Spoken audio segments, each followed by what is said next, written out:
Diba yung bahay ng ano? Sa pagpapamay dito eh. Alright, good day! At nandito na naman tayo sa UP, no? Tatakbo na naman tayo, lolokohin na naman natin ang sarili natin. Joke lang. So yun nga, tayo nagpapapawis na naman kasama ang aking kaibigan, si Elzon. Alright, tayo ay magpapapawis para bawas-bawas ang kolesterol sa katawan at para kumain na naman ng kolesterol. Alam nyo, ngayon ay linggo, kakagaling lang namin ng church. Grabe ang traffic, no? Kaya ba yung bahay ng ano, Aliwan? Alumni pala, sorry ba, Aliwan, Bahay Aliwan. Sorry po, yun. Bang ano to, building yan?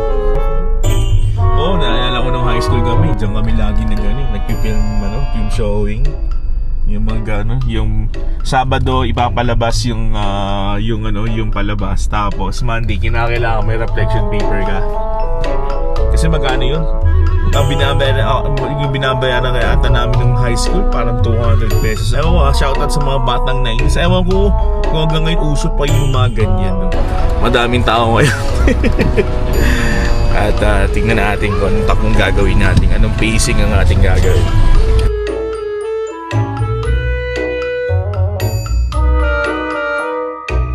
Meron may sisiliping lugar na pwede daw namin takbuhan. Medyo madilim daw. Tingnan natin. Okay, yung mga ganito na, kahit lakad-lakad lang at least, diba? Nagpapawisan kayo kasi naman sa wala talaga. At least dito, daan kayo ng mga oras nyo na ikot lang kayo, mga isang oras, dalawa. Depende sa kaya nyo. At least nga lang, takbo.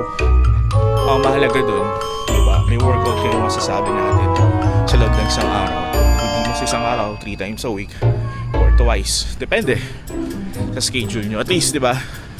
Oras nyo for your health benefit. Wala man lang kaming stretching, no?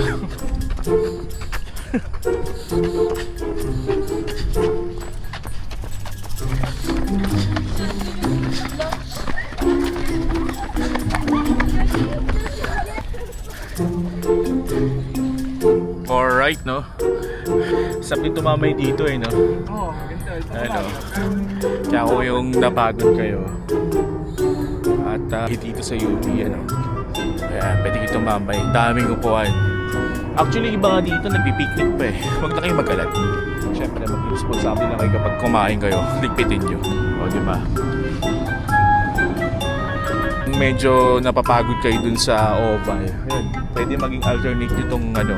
Dito kayo tumakbo, mag-banding, mag-date, whatever you do. Bahala kayo. Ayan, malawak at malamig. Ang isang bagay dito, talagang puno-puno pa rin siya ng puno dito. Actually, ito naman pinupunta mo sa UP, yung puno at yung mga grass, green grasses na makikita mo na isa sa mga nag-relieve ng stress mo. Yun yung maganda rito. So yan, okay. Nakalis na kami sa Science Complex at may dinadaanan kami ngayon dito na alam ni Elizon. So yun o, Nakakapayat daw, Calvin. huwag kayong hindi pa ulit nagda-diet kayo na half price tapos babalat kayo ng exercise. So hindi rin tama yun. Tulad ng ginawa ko. Actually ako, hindi ko naman siya intentional. Talagang nangyari lang na nalit ako ng ano, make sure na may laman yung tiyan nyo pag kayo nag-jogging. Yun ang problema dito na. Pag nag-jogging ka, kailangan talaga may kasunod na pagkain. Alright, let's do this.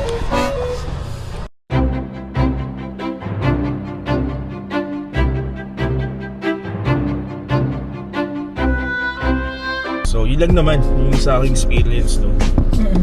Medyo nagutom tayo dun eh. Siyempre, and then sino mo talaga may iwasang turo mo ng turing gusto mong kainin. Ngayon naman, pupunta tayo sa Rodix, no? Alright, so papunta kami ngayon sa Rodix. Okay. Line ng parking namin. Kasi sabi niya bawal daw mag-park. Withdraw ka? Bakit? Wala ba? Sulod na, sayang.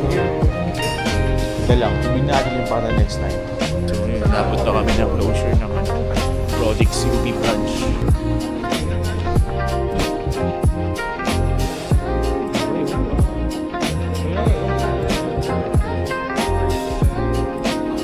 Pwede dalawang game mo. Ang oras natin ngayon na 8:07. Kaya tayo naabot na kainan, sarado na lahat. Sold out na. Well, hindi ko alam kasi linggo ngayon eh. Kasi kanina sa dinaanan namin, ang dami nga mga tao. At alam ko, dito kumain lahat. So, kaya possible talaga na sold out ng ganong kaaga. Okay. So, Rodix Maginawa. Here we are. Ito ang paksiyo.